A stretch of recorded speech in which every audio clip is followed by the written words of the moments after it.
Luz, Mr. Drizzle, and Arrow finally arrive in front of the altar. Watching the deep hole, Luz asks Arrow, "Do I just have to throw something in there?" Arrow stayed silent for a few moments. "Perhaps. Do you want to try?" he asked Luz back. Luz nodded. He thought for a while about what to sacrifice. He didn't bring much stuff. There is only things that he wore on his body. Mr. Drizzle and Arrow gave him time. Soon they saw Luz taking off his shoes and threw it into the hole perfectly. They all waited for a few minutes, but nothing happened. Luz stood there barefooted, but it's still silence.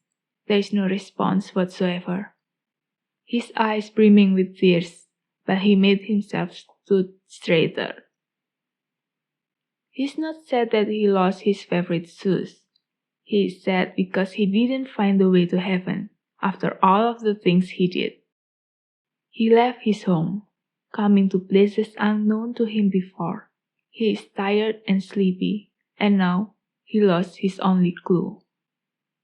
"Maybe the heaven is really behind the North Star who?" Mr. Drizzle spoke softly, almost as a whisper so not to trigger the little boy. "There is nothing like that behind the North Star," Arrow argued confidently. "He's been to almost every corner of the world, including the North. If it's not there and it's not here, where is the heaven who?" Arrow was also upset by the situation. "Wait, let me think. Maybe we cannot just sacrifice anything. It must be something special." He tried to remember what those people sacrificed. "Let's just go home." Luz stopped the two from talking more. "We've been gone for too long, and if Grandma woke up and saw me missing, she'll definitely get worried." Arrow stopped talking. Mr. Drizzle looked at Luz and didn't know what to say. They wanted to help Luz meeting his parents, but they really didn't know how. Not anymore. They wish they knew where heaven is, but there is no heaven in their knowledge. Arrow, as a fairy, only focused on their job, maintaining balance of the world. Each fairy element would make sure their element worked properly in the world. For example, one of Arrow's job is to make sure the direction of the wind. The heated air would fly high and go towards cooler places, while the cold air would go down and move towards hot places.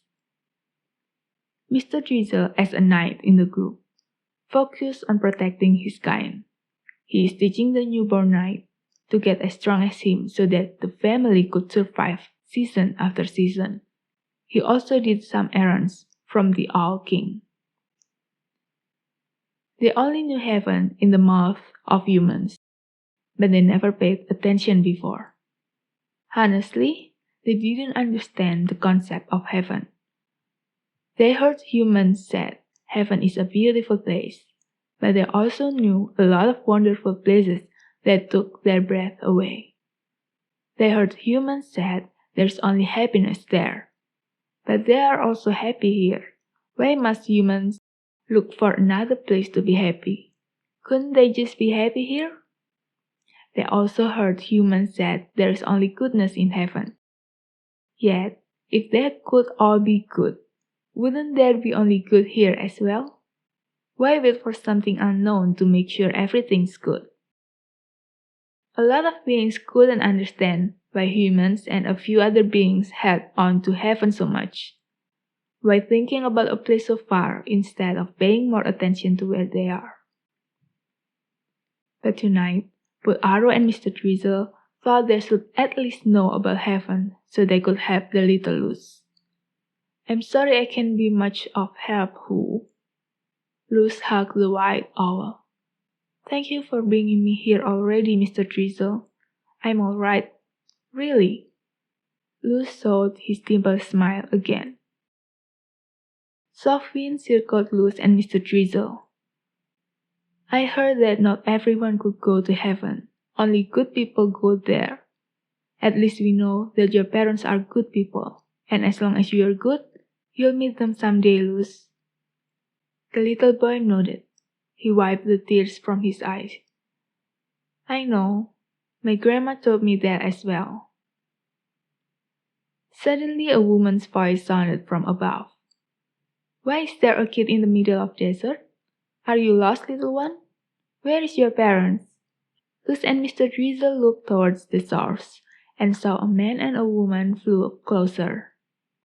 The petite woman, with a dazzling red hair, smiled so big, seeing Luz. Her eyes twinkled as she got closer. She landed in front of Luz and crouched.